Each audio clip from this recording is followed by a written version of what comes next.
Shalom. Kita sama-sama kembali ke rumah ibadah ini. Sebelum kita semua untuk bangkit diri, kita akan menyanyikan lagu untuk memulai ibadah kita. Kita akan pujian mengosongkan wajahnya.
kami berkumpul di sini untuk sama-sama memuji dan memuliakan nama-Mu. Kiranya ibadah ini bisa berkenan di hadapan dan kami bisa berkumpul di sini bersungguh-sungguh untuk nama Tuhan. Terima kasih Tuhan, kami memulai ibadah ini. Haleluya, amin. Saya persilahkan untuk duduk kembali. Kita angkat pujian Lihat Tanda Zaman Sekarang Ini.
Kita yakin Tuhan kita tak terbayang kuasanya, amin. Kita angkat pujian Ajaib Kau Tuhan.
akan sama-sama mendengarkan firman Tuhan. Kita angkat pujian yang di awal, mengosongkan bacaan.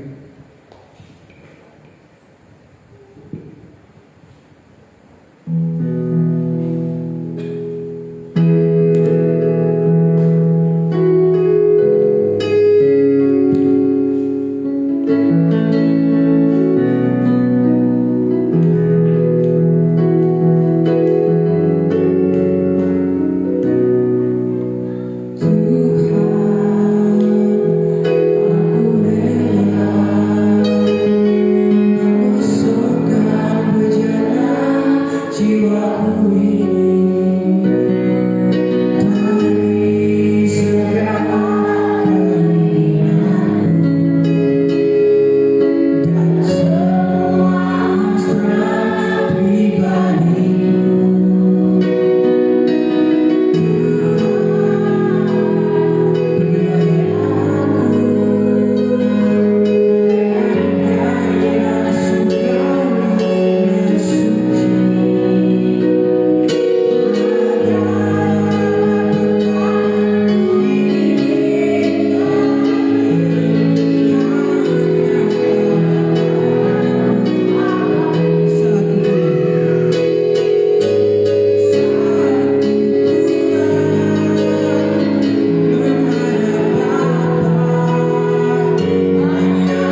Kami siap Tuhan untuk menyambut firman-Mu pagi hari ini.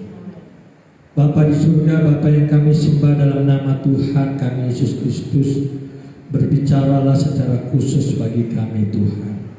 Nyatakan isi hati-Mu sehingga kami semua yang ada hari ini boleh semakin mengerti kehendak-Mu Tuhan dalam hidup ini. Dan sebab itu Tuhan, berbicaralah, kami anak-anak-Mu mendengarkannya. Dalam dan demi nama Tuhan Yesus Kristus kami berdoa dan mengucap syukur. Haleluya. Amin. Amin. Silakan duduk Bapak Ibu Saudara yang terkasih dalam nama Tuhan Yesus Kristus.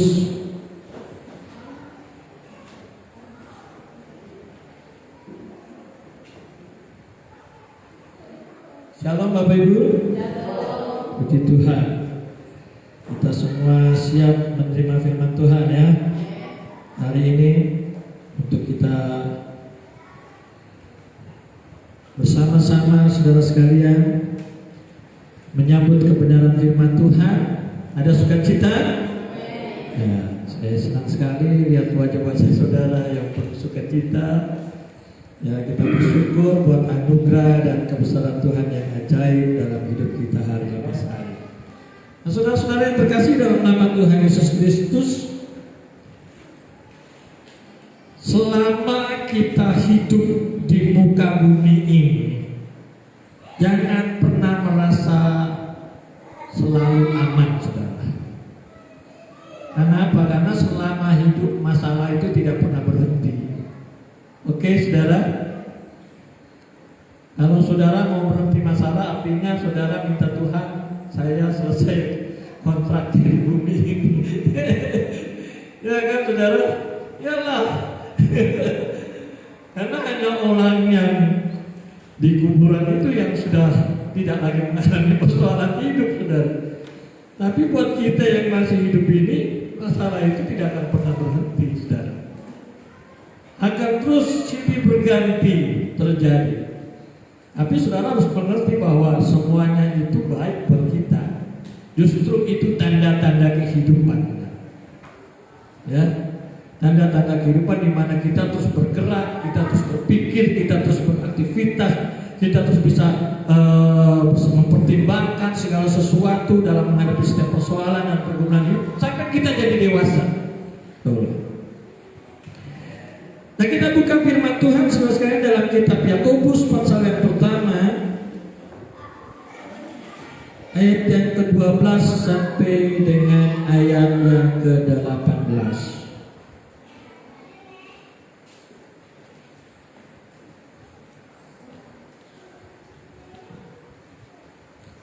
Yakobus pasal yang pertama ayat yang ke-12 sampai dengan ayat yang ke-16 saja lah, nggak usah panjang-panjang. Sudah dapat, saudara?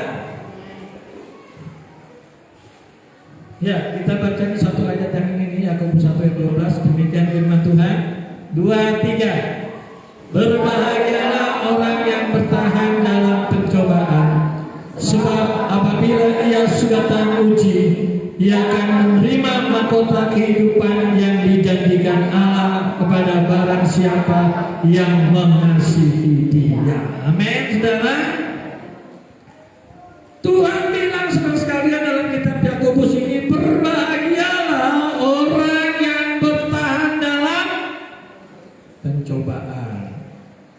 Gimana doa saudara hari-hari dengan persoalan hidup ini? Kita selalu berdoa, Tuhan jauhkanlah pencobaan itu. Ya kan, saudara? Jangan sampai Tuhan aku mengalami pencobaan itu. Ya, firman Tuhan bilang berbahagia, saudara. Ya kan? Berbahagia kalau kita bertahan dalam pencobaan. Tapi kita orang Kristen doanya selalu Tuhan jauhkan pencobaan itu. Lah mau bahagia nggak masalahnya, ya kan? Nah, saudara, kita bolak-balik nih jadi. Nah, karena kita mengerti nih, saudara, kenapa Tuhan izinkan ya? Bukan Tuhan mencoba, tapi Tuhan izinkan, saudara, ada pencobaan.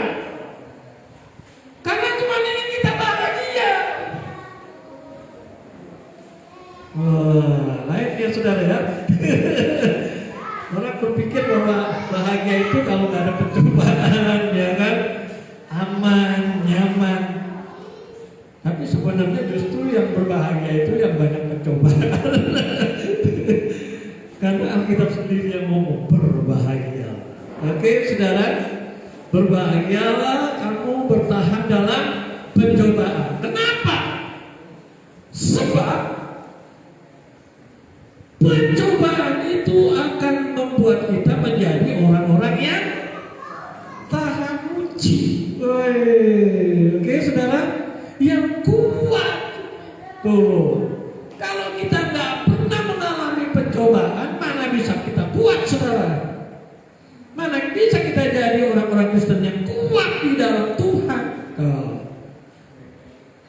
Justru banyak pencobaan itu melatih sayap-sayap iman kita, saudara. Sehingga sayap-sayap iman kita menjadi kokoh dan seperti burung rajawali. Oke, saudara, burung rajawali itu semakin angin besar datang menerpa dia semakin senang. Itu membuat urat-urat sayapnya kuat dan akhirnya membuat dia jadi terbang makin tinggi, saudara. Amin. Dia bukannya lari meninggalkan angin itu, tapi dia justru malah melawan angin itu, sehingga ketika dia berbenturan dengan angin itu dia akan melejit ke atas. Saudara mau melejit ke atas atau mau lari-lari di sini? Nah, kalau kita justru nggak mau menghadapi pencobaan, kita lari, saudara akan termakan sama angin, terbawa makin hancur. Ya kan, saudara? Maka kita harus bersyukur dengan adanya pencobaan hidup. Kita akan tahan uji dan lihat hanya orang-orang yang tahan uji, saudara, yang akan apa? Menerima mahkota kehidupan yang dijanjikan Allah kepada barang siapa yang mengasihi Dia. Jadi saudara, mau nggak mau kita harus happy. Menjalani hidup ini harus happy, saudara. Ya, mau masalah apapun, yes, asik. Ya. Jangan kenapa sih masalah ini terjadi dalam hidupku? Kok orang lain enggak? Kok aku yang kena melulu sih? Kenapa sih? Nah, udah salah kita kalau kayak gitu. Justru banyak masalah, yes, thank you Lord. Oke. Kita akan jadi tahan uji, saudara. Ini dasar sekali, saudara, yang terkasih dalam nama Tuhan Yesus Kristus. Nah, saudara, kita coba lanjut pada ayat berikutnya, ayat yang ke-13, saudara. Ayat yang ke-13, Bu Petri. Ya, perhatikan, saudara sekalian, firman Tuhan ini. Apabila seorang dicobai, janganlah ia berkata pencobaan itu datang dari siapa? Dari Allah. Sebab Allah tidak dapat dicobai oleh yang jahat dan ia sendiri tidak mencobai siapapun. Ayat 14. Coba lanjut. Ya. Tetapi tiap-tiap orang dicobai oleh keinginannya sendiri, karena ia diseret dan dipikat olehnya. Yang saudara-saudara yang terkasih dalam nama Tuhan Yesus Kristus, dari ayat ini, saudara, dari ayat yang ke-13 sampai dengan ayat yang ke-14 ini, kita dapat menemukan beberapa kebenaran, saudara, tentang hal pencobaan. Yang pertama, saudara sekalian, bahwa Tuhan tidak pernah menjadi penyebab kejatuhan atau dosa. Lihat itu, saudara, ya. Tuhan tidak pernah menjadi penyebab kejatuhan atau dosa. Allah tidak pernah menetapkan manusia untuk jatuh dalam dosa dan melakukan kejahatan. Kan kita sering berpikir begini, saudara sekalian. Ini kita sebenarnya jatuh dalam dosa ini gara-gara Allah. Ngapain sih kalau pohon pengetahuan bahwa yang baik dan yang jahat di tengah itu coba nggak ada? Kan nggak jatuh dalam dosa. Ya nggak, saudara? Apa alasan ngajak taruh buah itu supaya kita manusia jatuh dalam dosa? Pernah nggak berpikir seperti itu, saudara? Ya kan?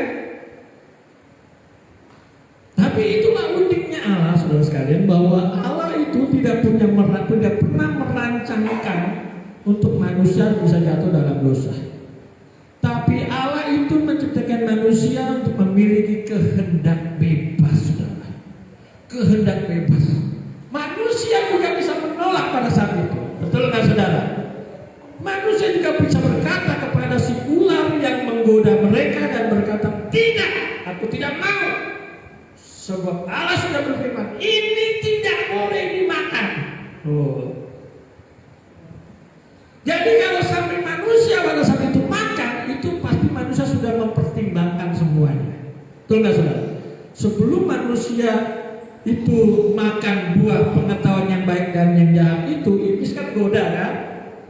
Waktu iblis goda, Alkitab katakan si Hawa mulai lihat-lihat, indah juga ya buah ini ya. Nah, ya saudara, otak mulai main, mulai pertimbangkan.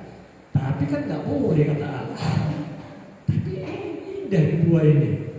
Semua buah yang ada di pohon ini udah kurasakan, tapi buah ini penasaran aku. Nah ini manusia yang ada bersama selalu penasaran nih, saudara. Ya, tapi pada saat itu Tuhan juga berikan kekuatan kepada manusia untuk bisa menolak. Amin, saudara. Hawa bisa memilih untuk makan, tapi Hawa juga bisa menolak untuk tidak karena perintah Allah. Jadi saudara sekalian, 6 kata ayat yang ke-14 tadi, tetapi tiap-tiap orang dicobai oleh apa? Yang 14 tadi coba.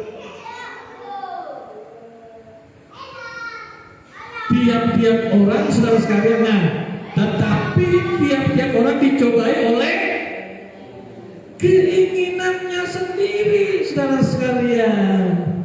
Karena ia diseret dan dipikat olehnya. Jadi saudara sekalian, masalah dosa itu sebenarnya keputusan kita sendiri. Allah tidak intervensi dalam keputusan kita itu, saudara. Allah hanya berikan kebenaran. Amin, saudara. Jalan yang benar.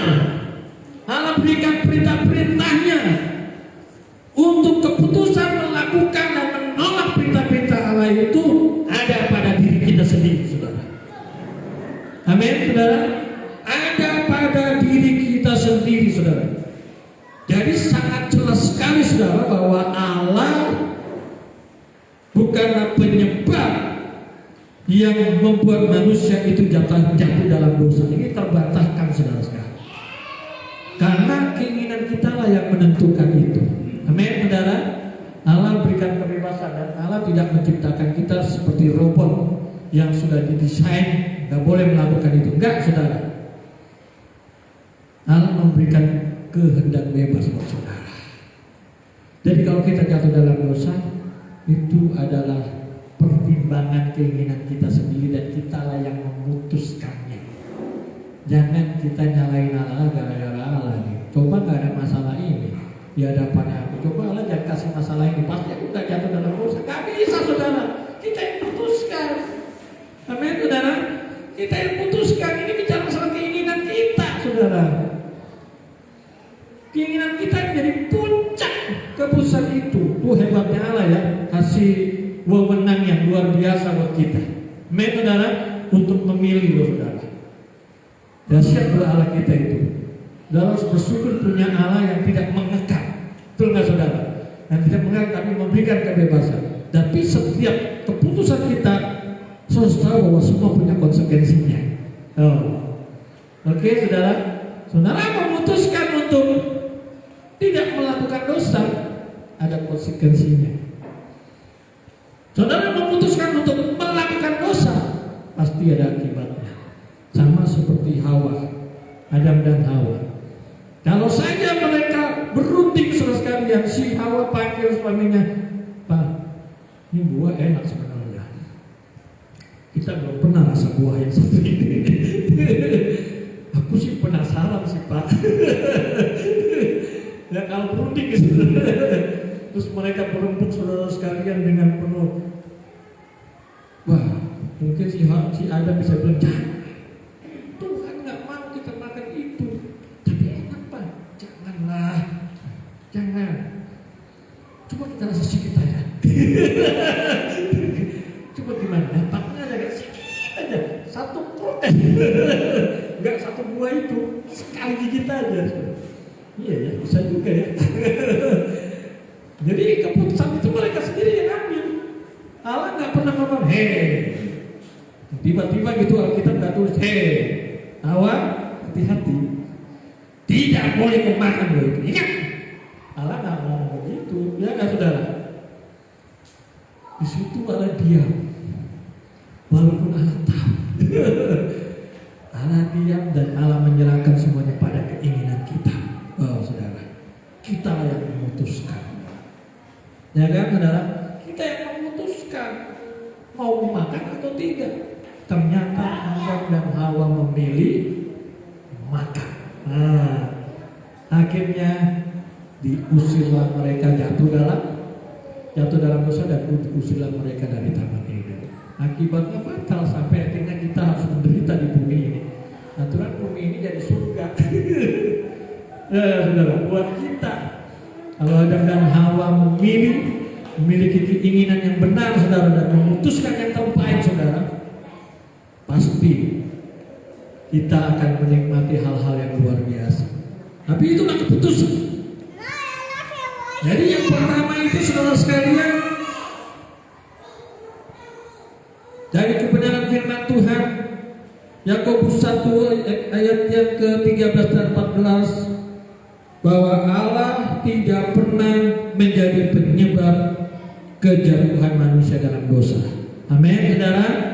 Yang kedua, saudara sekalian, manusia justru yang berinisiatif melakukan tindakan dari dirinya sendiri yang melanggar larangan Tuhan. Jadi ini memang inisiatif kita sendiri untuk kita memilih, saudara.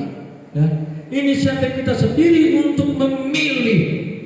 Dengan demikian manusia sepenuhnya bertanggung jawab, ya, atas segala sesuatu yang dilakukan. Makanya kita nanti akan menghadap penghakiman. Betul nggak saudara? Gak mungkin dong kalau Allah yang memang sengaja taruh itu supaya manusia jatuh dalam dosa, kemudian nanti manusia harus mengalami penghakiman. Itu mah sadis ya enggak? Dia yang buat manusia jatuh dalam dosa, kemudian kita yang dihakimi pula lagi. Kan nggak benar itu saudara, ya kan?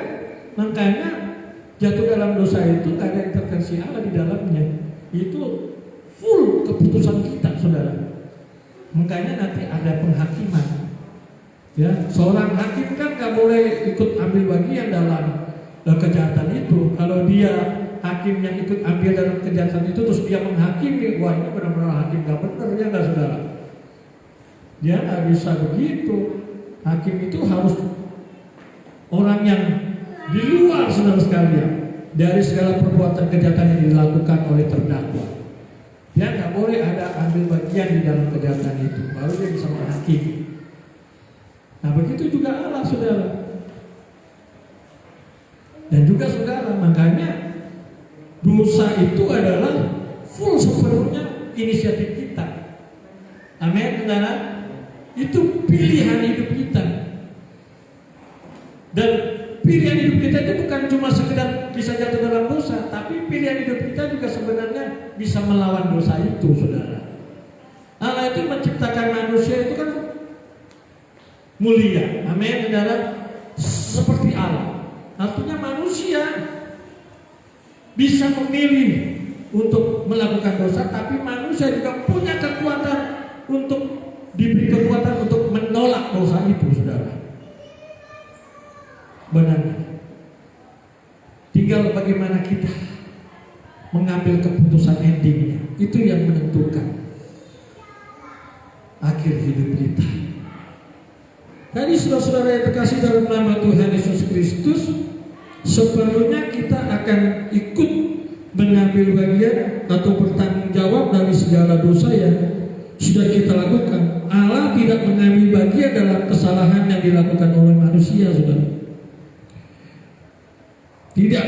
Allah berdiri sebagai hakim. Allah bukan pelakunya. Kalau Allah ikut terlibat dalam tindakan manusia, maka Allah tidak bisa berdiri sebagai hakim. Amin, saudara.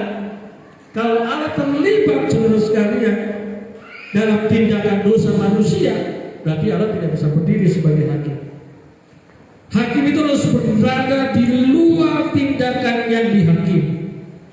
Kalau Allah terlibat dalam kejahatan manusia, maka Allah tidak seharusnya menghalau atau mengusir manusia dari Eden. Ya nggak, saudara? Kan Allah terlibat. Kenapa Allah usir? Orang dia sendiri yang terlibat. Mengapa usir manusia dari taman Eden? Tapi karena ini full murni keputusan manusia, maka manusia harus keluar, saudara, dari area kekudusan ilahi. Tuh, saudara-saudara. Kalau Allah ikut terlibat, ya, dalam pengambilan keputusan, maka Allah harus ikut memikul akibat bersama dengan manusia. Nah, kalau Allah terlibat dalam kejahatan manusia, maka Allah juga bertanggung jawab, saudara, untuk menanggung akibatnya. Ya kan, saudara? Mestinya Allah juga ikut jatuh di dunia ini. Karena dia terlibat, kan berarti menunjukkan benar, saudara, bahwa hal-hal ini menunjukkan bahwa memang kejatuhan manusia itu adalah keputusan manusia sendiri dan keinginan manusia sendiri untuk jatuh dalam dosa. Itu memang pilihan hidup, saudara. Amin, saudara. Jadi jangan pernah menyalahkan Allah. Nah, ini loh. Jangan pernah menyalahkan Allah dalam hal ini. Ya, kita kan sering menyalahkan Allah kan tanpa kita sadari. Betul nggak, saudara? Coba Allah nggak kasih si dia padaku, pasti hidupku tidak begini. Nah, itu kan sangat menyalahkan Allah juga kan? Iya nggak, saudara? Hidup ini kan sekali lagi pilihan. Coba saya nggak dibukakan jalan oleh Allah untuk kerja di sini. Kalau nggak, aku nggak korupsi. Gara-gara aku ditempatkan di sini, aku jadi korupsi. Gimana sih Allah ini? Bukan salah Allah kan, saudara? Iya nggak, saudara? Tempat kerja itu kan Allah bukan jalan, tapi keputusan kembali kepada kita kan, saudara? Kita berusaha, terus semua pertimbangan segala macam, makanya Allah kasih kita hikmat kebijaksanaan. Betul nggak, saudara? Itu fungsinya akal. Jadi kita sebagai orang Kristen itu, saudara, anak Tuhan, jangan cuma berdoa aja, saudara. Cukup berdoa saja, yakin dan mengalir saja. Gak bisa, saudara. Ini dipakai juga. Oke, saudara. Untuk apa Allah ciptakan otak ini? Ya, untuk mempertimbangkan mana yang terbaik untuk kita. Betul nggak, saudara? Ya kan, saat kita berdoa akan ada banyak pilihan. Betul nggak? Misalnya pekerjaan, kita berdoa, Tuhan berikan aku sebuah pekerjaan. Oh, banyak tawaran. Dari sekian banyak tawaran itu kan kita harus pertimbangkan dong yang terbaik, ya enggak? Yang pokoknya yang benar-benar pas banget deh. Nah, semua itu kan pilihan kita, saudara. Tuhan kasih hikmat buat kita semua untuk memilih itu. Keputusannya ada pada kita, jalan semuanya ada. Ya enggak, saudara? Nah, jadi kita nggak boleh salahkan Allah, Pak, gara-gara Allah buka jalan di sini, akhirnya aku begini jatuh dari dosa nih. Oh, nggak bisa, saudara sekalian. Nggak bisa itu terjadi. Kita nggak bisa salahkan Allah. Masalah teman hidup pun begitu, ya nggak, saudara? Bukankah waktu saudara lajang banyak sekali pilihan? Kata orang banyak bintang di langit, tapi hanya satu yang kupilih. Ya nggak, saudara?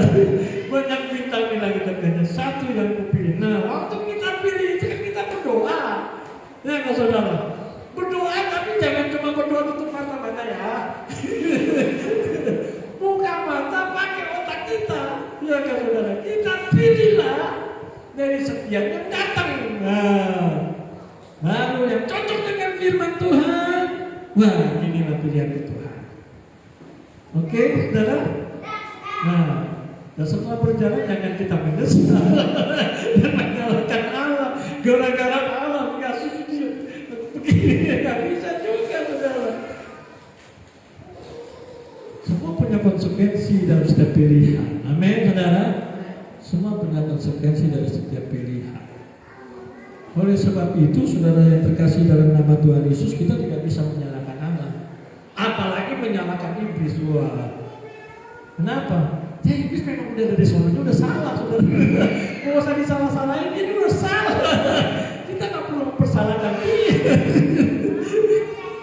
Ya kan, saudara? Kan memang dia sudah salah dari dulu, saudara. Jadi nggak perlu lagi kita cari kambing hitam.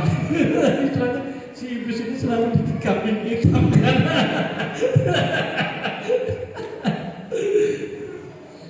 Nah, saudara sekalian. Jadi itu, saudara, hidup itu pilihan, saudara. Ya, saudara berjuang dengan keinginan, kita terus bertarung dengan keinginan kita ini, saudara. Dan keputusan endingnya memang pada kita. Amin, saudara. Allah tidak pernah memaksa saudara untuk menerima Yesus. Betul nggak, saudara? Saudara nggak terima Yesus, silakan. Hanya saudara akan terima konsekuensi. Dengan saudara, kalau saudara nggak terima Yesus, ada konsekuensinya. Saudara menerima Yesus, ada konsekuensinya. Nah, pakai otak kita, pakai pikiran kita, saudara sekalian, untuk memutuskan yang terbaik bagi kita. Amin, saudara. Jadi ini, saudara sekalian, hidup. Ya, dalam perjalanan hidup ini semuanya itu adalah pilihan hidup. Tidak bisa tidak. Dan jelas sekali dalam ayat yang 14 tadi dikatakan, tetapi tiap-tiap orang dicobai oleh keinginannya sendiri. Ingat, saudara, cobaan itu datang, saudara sekalian, dan yang dicobai adalah keinginan kita. Semakin keinginan kita mengikuti keinginan Allah, nanti keinginan si jahat itu semakin bisa kita kalahkan. Amin, saudara. Kita berperang terus nih, saudara, setiap hari. Apalagi sejak kita mengerti kebenaran, wah, perangnya lebih dahsyat lagi. Kita udah bukan level anak-anak lagi, saudara. Ini level dewasa kita. Perangnya ini antara hidup dan mati memang, saudara. Semakin kita mengerti kebenaran, iblis semakin geram, saudara. Iblis semakin geram. Saya beberapa waktu yang lalu lihat internet tentang seorang hamba Tuhan yang melepaskan anak Tuhan yang dirasuk kuasa kegelapan, saudara. Jadi yang dirasuk ini istrinya. Rupanya iblis setan yang ada di dalam istrinya ini bertujuan untuk mengambil nyawa suaminya. Setelah dalam internet itu dikasih tahu, saudara, waktu pelepasan itu. Jadi waktu si suaminya didoakan, darah Yesus itu bungkus, patahkan semua panah-panah si jahat, saudara.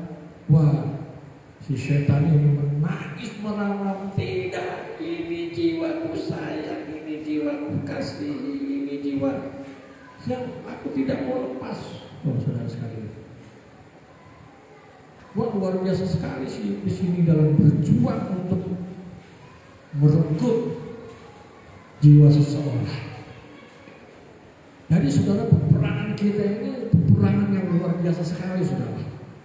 Karena iblis itu sekali pegang, dia nggak mau melepaskan cakar-cakarnya itu, saudara.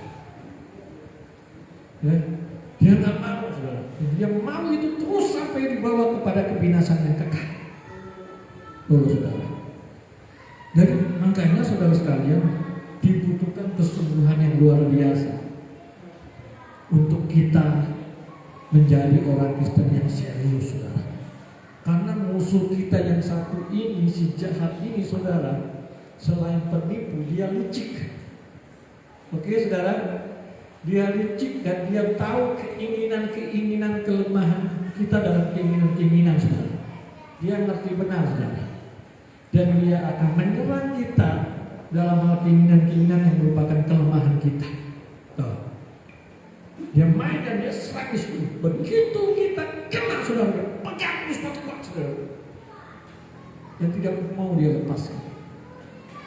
Makanya kenapa kita katakan berjaga-jagalah selalu, saudara, di akhir zaman ini? Ya karena serangan si iblis juga gak main-main. Namanya adalah dia juga gak main-main karena dia juga gak mau kehilangan jiwa-jiwa, saudara. Maka kita memang jadi orang Kristen, makanya Tuhan bilang kalau panas benar ya. Jangan setengah-setengah. Oke saudara, kalau setengah-setengah pasti ada kelengahan. Dan itu akan terus dipantau iblis, saudara. Apalagi ini sudah mau masuk garis finish akhir dari akhir zaman. Betul nggak saudara? Mau masuk garis finishnya ini. Oh, dia akan kerahkan seluruh kekuatan pasukannya untuk masuk dalam setiap rumah tangga, masuk dalam setiap organisasi gereja, masuk dalam segala sisi, segala lininya, masuk saudara, untuk melihat mana. Alkitab katakan aku berkeliling bagaikan singa yang siap menerkam. Siapa yang bisa diterkam? Orang-orang yang lemah, orang-orang yang tidak berjaga-jaga, orang-orang yang jadi Kristen santai aja. Tuh saudara, akhirnya keinginannya dicobai. Betul nggak saudara? Waktu keinginannya dicobai, dia tidak kuat, tidak kokoh, habis. Ini pertarungan antara hidup dan mati. Oke saudara, pertarungan antara hidup dan mati, saudara. Makanya kita nggak boleh lemah. Kita harus berjaga-jaga terus. Kalau sudah panas, dibuat mendidih lagi, saudara. Kalau sudah mendidih, dibuat berkobar-kobar. Makanya rajin ya sekali kobar. Supaya dibakar, dipanaskan, saudara. Diingatkan terus untuk berkobar-kobar. Betul nggak, saudara? Nggak perlu nanti kita ganti jadi api lagi nih. Kobar-kobar, nyala-nyala, saudara. Ya. Ini penting, saudara.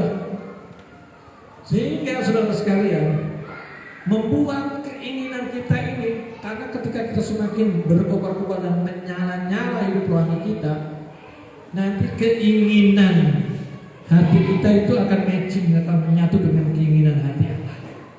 Amin, saudara. Nyatu, saudara, dengan keinginan hati Allah. Nah, kalau kita sudah menyatu dengan keinginan hati Allah, wah luar biasa. Tapi itu harus dimulai dengan peperangan juga, saudara. Yaitu tadi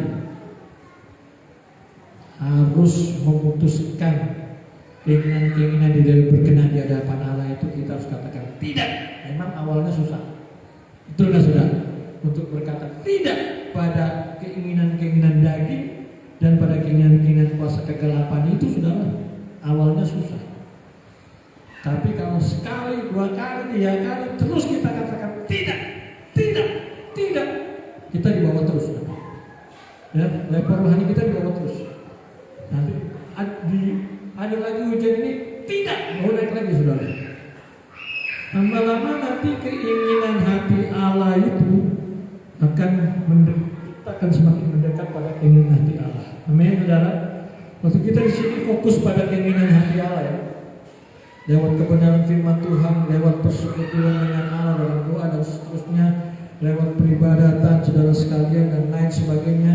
Terus kita melakukan dan berkata tidak, saudara, pada keinginan dosa dan keinginan daging.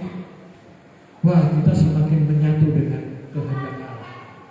Amin, saudara. Kita makin menyatu dengan kehendak Allah. Waktu kita menyatu dengan kehendak Allah, makin kokoh kita. Nah, ini akan membuat kita, membawa kita pada menjadi sempurna itu.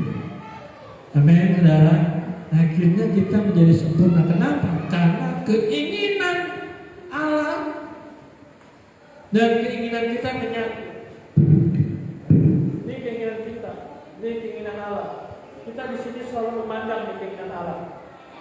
Nah, di sini nih, di tengah-tengah ini, saudara sekalian, ini banyak iblis.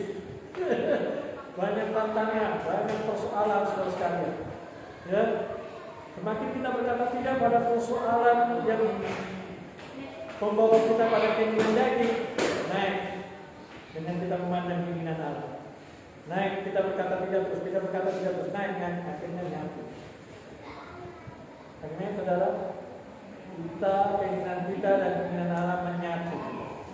Kalau sudah begini, iblis nyerah. Oke, iblis gak bisa lagi saudara. Kita akan semakin terus.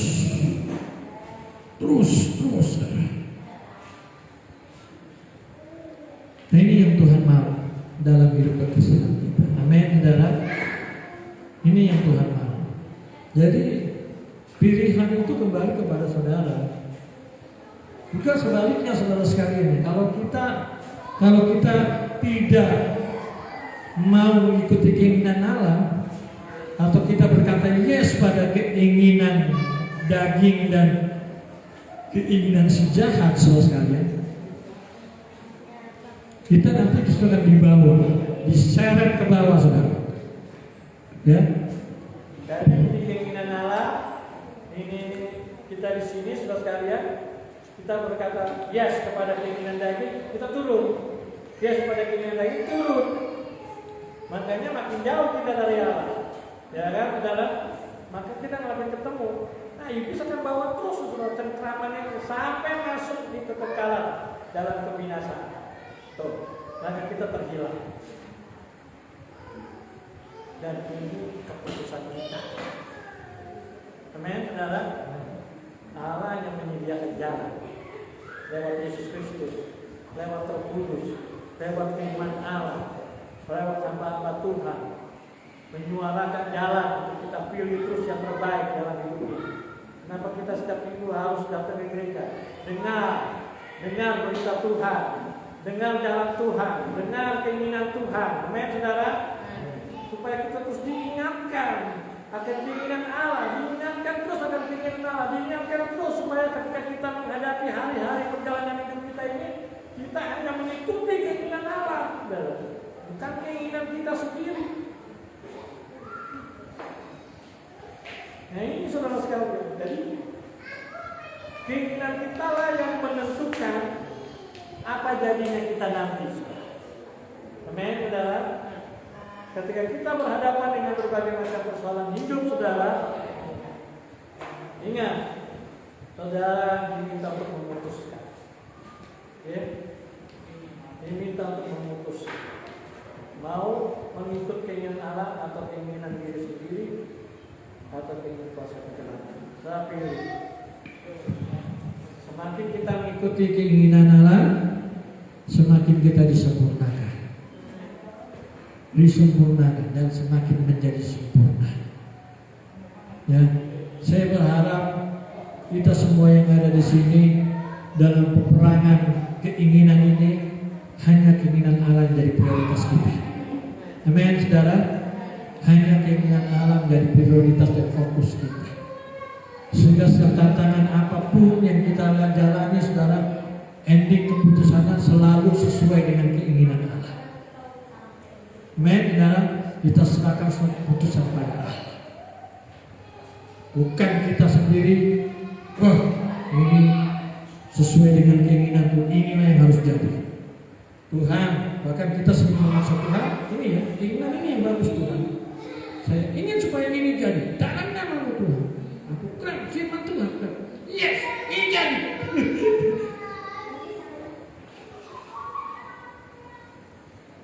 Ada kita memaksa keinginan kita, saudara, tapi belum tentu keinginan kita itu yang terbaik. Betul nggak, saudara? Kita harus fokus pada keinginan Allah. Amin, saudara. Kita harus fokus pada keinginan Allah. Kehendak Allah itu harus menjadi utama dalam hidup kita. Dan kita harus ambil keputusan mau mengikuti keinginan Allah dalam kebenaran atau keinginan si jahat dalam ketidakbenaran. Pilih. Saudara, Allah itu luar biasa mengasihi saudara dan saya, dan Dia tidak pernah memenjarakan saudara. Dia memberi kebebasan buat saudara. Oke saudara, dia memberi kebebasan buat saudara untuk memilih. Tapi pilihlah yang terbaik untuk hidupmu saudara. Pilihlah Yesus, sebab dia adalah pribadi yang luar biasa. Pribadi yang benar-benar dapat membawa kita pada satu kehidupan yang indah di kekekalan nanti. Iblis berusaha saudara sekalian membuat kita memilih dunia ini, dan dia berusaha menggambarkan dunia ini sebagai suatu keindahan yang luar biasa. Kita lihat waktu di Matius pasal yang keempat, waktu Yesus dicobai, betul nggak saudara? Iblis berkata, lihatlah keindahan dunia ini. Betul ya saudara ya? Lihat keindahan ini, semua ini akan kuberikan padamu asal engkau menyembah aku. Jadi kalau fokus kita pada keindahan dunia, saudara dibawa pada penyembahan kepada iblis tanpa kita sadari. Tapi kalau Yesus kita jadikan dia sebagai sesuatu yang indah, lebih indah dari segalanya, saudara sekalian, kita akan memperoleh keselamatan yang kekal. Amin, saudara. Dan keputusan ada pada kita untuk memilih. Itu saudara. Berbahagialah orang yang bertahan dalam pencobaan. Ya, bertahan untuk tidak memilih yang tidak berkenan, saudara. Bertahan untuk memilih mengikuti keinginan Yesus dalam setiap pencobaan kita. Betul saudara? Tokoh-tokoh Alkitab banyak sekali mengalami cobaan-cobaan hidup dan mereka memilih yang benar. Ayub dicobai luar biasa, betul gak saudara? Alkitab katakan dia orang yang paling benar, jujur, tidak ada kesalahan dalam hidupnya. Tuh Ayub saudara sekalian. Tuhan izinkan iblis untuk mencobai Ayub. Luar biasa ya saudara. Ya, Tuhan ngomong sama iblis, nggak lihat tuh anakku, si Ayub tuh betapa salehnya dia. Mana? Itu. Iblis harus berkeliling saudara. Terus Tuhan kasih tahu tuh, anakku yang paling saleh, luar biasa tuh salehnya. Jelas saja dia saleh. Kau jaga, hartanya kau jaga ya, dia tetaplah mengasihi kau. Oke, aku angkat pagarnya, hajar hartanya. Wah, sekejap aja kan saudara ya, dihajar ya. Terus, nah keinginan Ayub diuji di situ. Apakah keinginan dia pada hartanya atau pada Allah? Ya kan saudara? Oh masih dia. Oh kalau masih pagar kesehatannya Tuhan. Oke, gua angkat, ajar dia. Tapi jangan sampai modal ya. Boleh kasih penyakit, tapi jangan sampai mati. Oke, hajar terus. Sakit borok dari ujung kepala sampai ujung kaki saudara. Sampai kita katakan saking gatalnya dia ambil belit, dia borok-borok gatalnya itu saudara. Oh dia masih punya teman-teman, pantasan aja dia masih bisa percaya kepada engkau, ada teman-temannya bisa bantu. Oke. Teman-temannya datang justru malah menghakimi dia. Oh banyak dosa lo. Oh masih ada istrinya, masih bisa hidup, masih bisa rawat. Oke, kata Tuhan. Istrinya datang sama Ayub, masih percaya sama Tuhan? Udah keadaan seperti ini masih percaya sama Tuhan? Untuk dia, ngapain? Oh, saudara sekalian.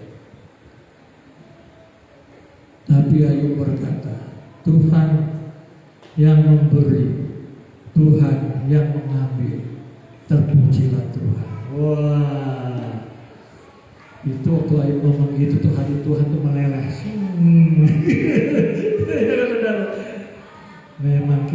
hidup ini hanya aku. Tuh, kata Tuhan. Hatinya tidak terikat pada hartanya. Ya nggak saudara? Ya, hatinya tidak terikat pada kekuatan fisiknya, tidak mengandalkan manusia, bahkan istrinya sekalipun. Tapi dia benar-benar hatinya dan keinginannya hanya melekat padaku. Mengambil hati Allah melihat seperti itu. Ya kan saudara? Ini sempurna, udah teruji keinginannya. Betul nggak saudara? Udah teruji keinginannya. Gimana dengan saudara? Siap diuji keinginannya? Ya, Tuhan akan uji kita, saudara sekalian. Tuhan akan uji keinginan kita. Apakah kita tetap punya keinginan hanya Allah, keinginan satu-satunya?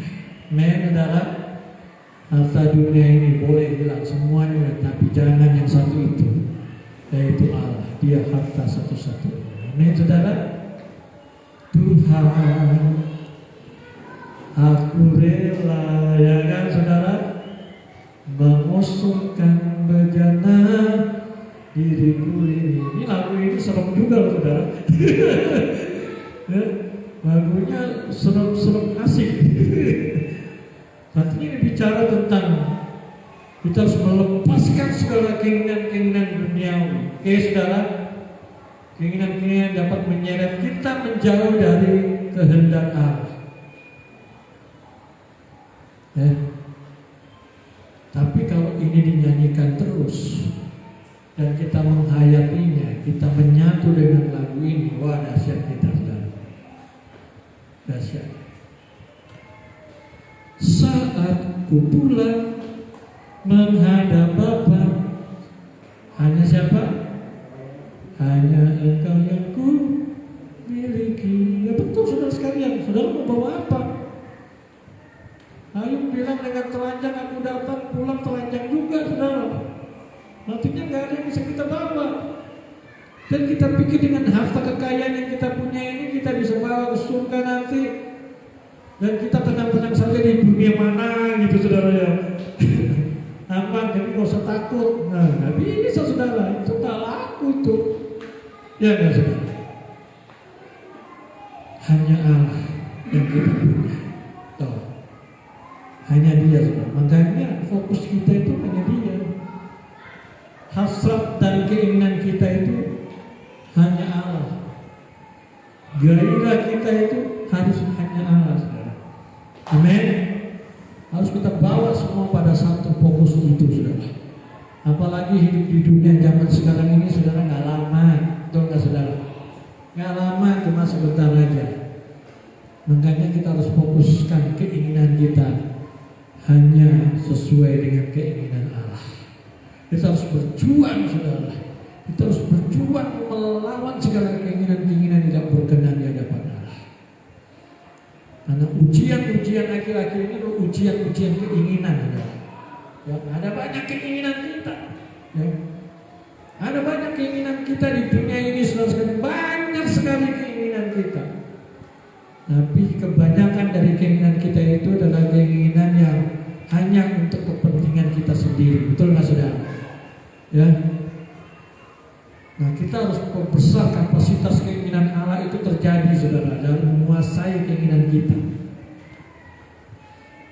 Dengan cara dengan hidup lebih sungguh-sungguh lagi dan fokus pada Allah. Amin saudara. Semua yang kita kerjakan, kita mengerjakan pekerjaan rumah tangga untuk Allah. Semua untuk Allah. Kita bekerja untuk kemuliaan nama Allah. Amin saudara. Semua kita melayani bukan supaya untuk dipuji-puji, tapi semua untuk kemuliaan nama Allah. Semua untuk Allah. Harus itu saudara.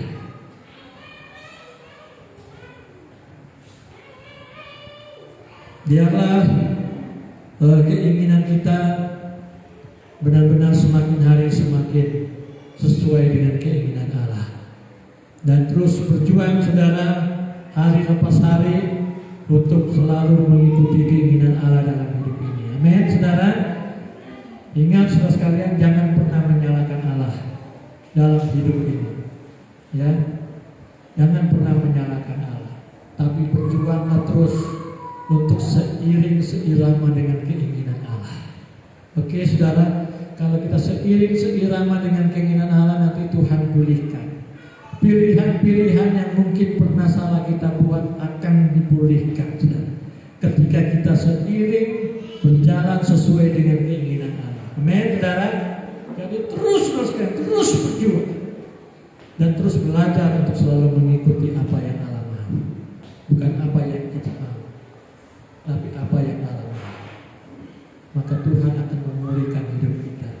Semakin hari semakin menjadi sempurna, menyatu dengan keinginan Dia. Amin. Biarlah firman Tuhan ini memberikan kekuatan baru bagi kita semua. Kita naikkan pujian tadi saudara sekalian. Tuhan, aku rela. Kita bangkit berdiri saudara. Kita ingat bahwa hidup ini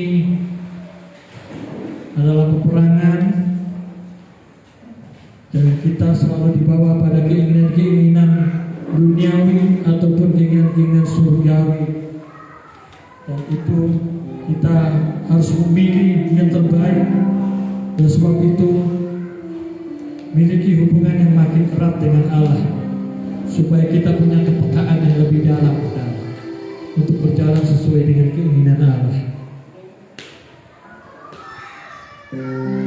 Tuhan, aku rela mengosongkan bejana jiwaku dari segala keinginanku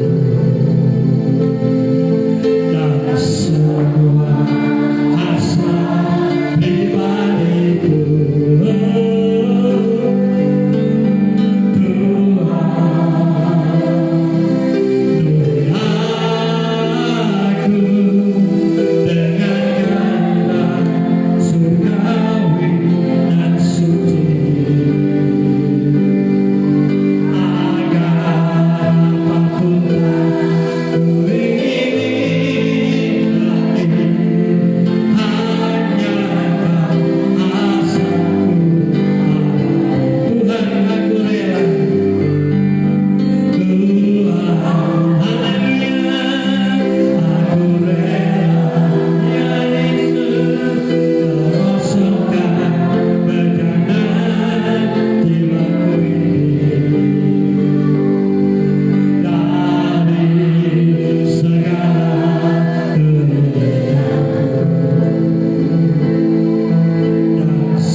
selalu dihadapkan pada ujian-ujian keinginan Tuhan.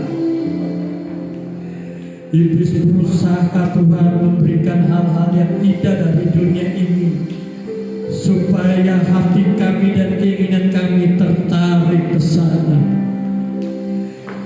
Tapi Tuhan, hari ini Kau bicara kepada kami lebih lagi Tuhan, untuk kami belajar memilih yang terbaik, yang sesuai dengan keinginan dan kehendak-Mu Bapa di surga.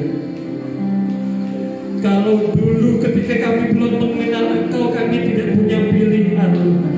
Pilihan kami hanya mengikuti keinginan daging dan keinginan sejahat, sehingga kami semua manusia dibawa untuk masuk dalam kekekalan, dalam kebinasaan.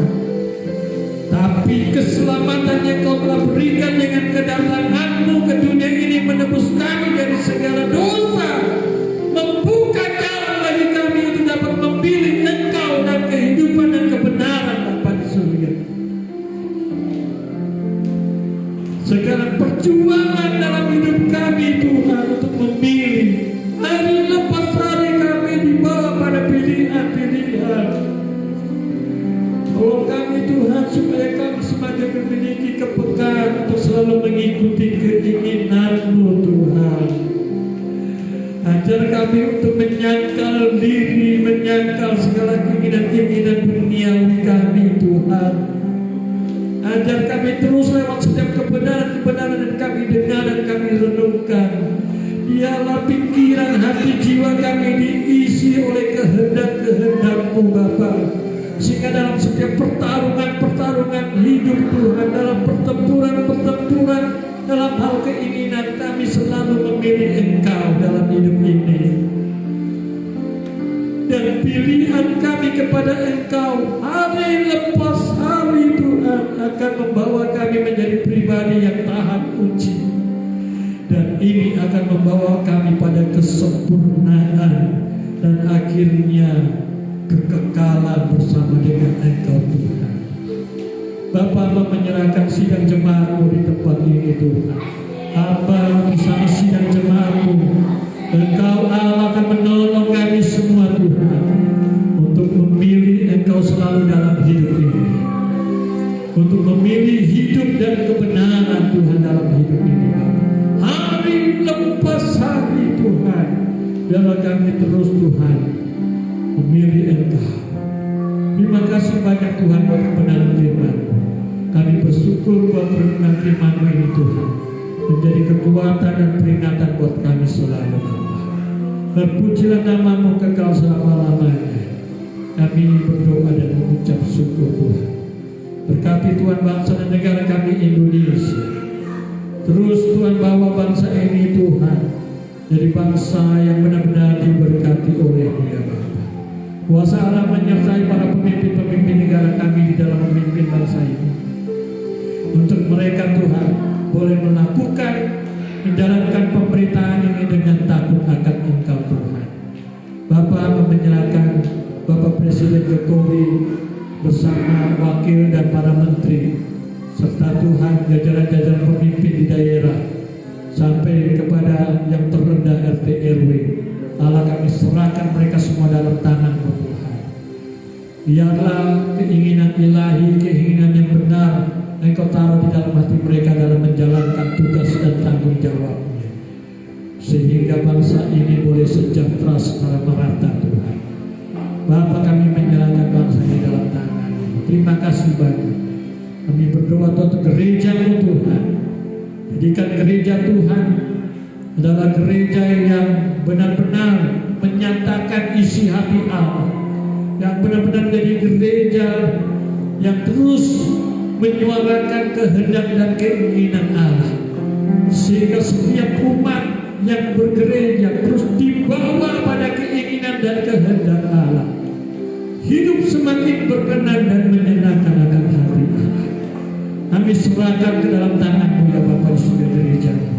Secara khusus GSKI Kopab di tempat ini Tuhan, biarlah gereja ini Tuhan menjadi gereja yang hidup dalam perkenanan Allah, selalu memilih Engkau dalam setiap pertarungan masalah, ujian dan pencobaan, Engkaulah yang selalu menjadi pilihan kami Tuhan. Keinginanmu yang selalu kami ikuti Tuhan. Ajar dan didik kami terus ya Bapa untuk melakukan hal itu. Terima kasih banyak Tuhan. Berkati tangan-tangan Tuhan ya kan, karena tangan jemaatmu yang akan memberi persembahan. Kau berkati Bapa di surga. Engkau berkati pelayanan ini Tuhan, dalam program-program gereja yang ada Tuhan juga berkati Tuhan. Allah selalu menyertai, Allah selalu memberkati pelayanan jemaat, baik hamba sebagai gembala bersama keluarga, para pengurus gereja Tuhan, bahkan sidang jemaat Tuhan yang ada di GSKI Kobar ini.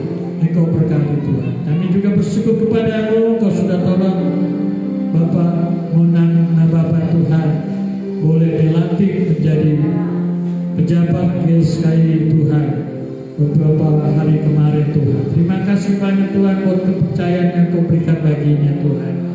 Beri roh takut akan Tuhan lebih lagi atas hidupnya, sehingga beliau juga boleh menjadi terang dan teladan bagi jemaat Tuhan dan bagi siapapun yang melihatnya Bapa. Kami hanya menyerahkan namamu dalam tangan. Pakai dia juga menjadi antara tangan. Terima kasih banyak Yesus buat anugerah Allah yang besar. Segala puji hormat hanya bagi nama Tuhan Yesus Kristus. Mari jemaat Tuhan buka kedua belah tanganmu, arahkan hati dan imanmu kepada Kristus, dan terimalah berkat Allah. Kasih karunia dari Allah Bapa, damai sejahtera melalui anaknya Yesus Kristus, serta kuat kuasa persekutuan Roh Kudus akan menyertai, akan memberkati, akan menopang, menuntun kita dalam setiap pilihan-pilihan hidup, menuntun kita untuk bisa mengendalikan keinginan-keinginan duniawi ini, bahkan kita menyangkal segala keinginan ini untuk melakukan keinginan Allah di dalam nama Tuhan Yesus Kristus. Berkat Allah menyertai kita semua mulai siang hari ini sampai Tuhan Yesus datang kali yang kedua menjemput kita di awan-awan yang bermain. Tuhan memberkati kita semua dalam nama Yesus. Yang percaya sama-sama katakan amin. Haleluya, haleluya. Tuhan, saudara sekalian, silakan duduk. Tuhan Yesus memberkati. Ibadah kita sudah selesai. Sampai ketemu lagi minggu yang akan datang. Tuhan Yesus memberkati kita semua. Shalom.